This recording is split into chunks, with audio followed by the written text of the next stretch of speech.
Dead of Night.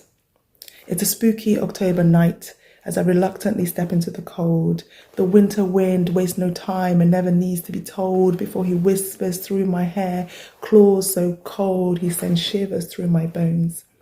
And yet, with trepidation, I step deeper into the dead of night. I normally don't think twice before cutting through the cemetery, but tonight, in this dead of night, a sudden movement over the grave to my right gives my pounding heart a terrible fright. I release my captured breath as I see a fox scurry under the moonlight. But being finite means any moving shadow at night can ignite an instinctive fright. And if you're not the fighting type, then you better be ready to take flight, because you don't want to lose your life in the dead of night. I beg my thumping heart to slow and think to myself, although I might have been a little misled when I chose to pass through a graveyard on the Day of the Dead. Yet tonight, in this dead of night, I can't catch my thoughts as they wander. What really happens once we enter the land of the dead?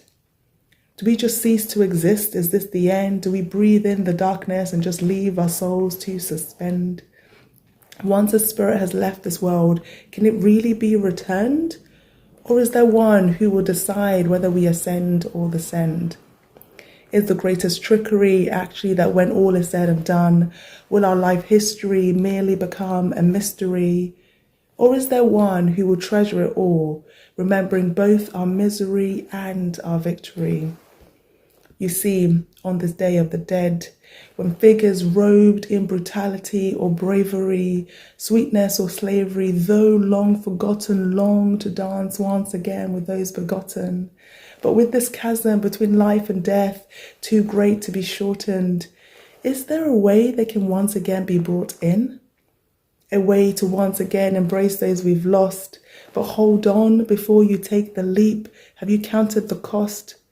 Because the only man I know who has bridged that gap died on a cross, spilling his blood as payment, his life the ultimate cost. So all of us who are wandering no longer need to stay lost. On this Day of the Dead, even as I find myself bereft at the sting of death, I know when it's my turn to take my final breath, I do not need to fear, because my King holds the keys of death.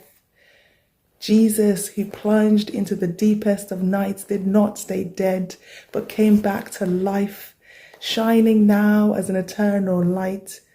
And when I sleep in death, I pray that light will shine bright, so my heart will dance on the day when I wake from the dead of night to the warm smile of Jesus, my shining light.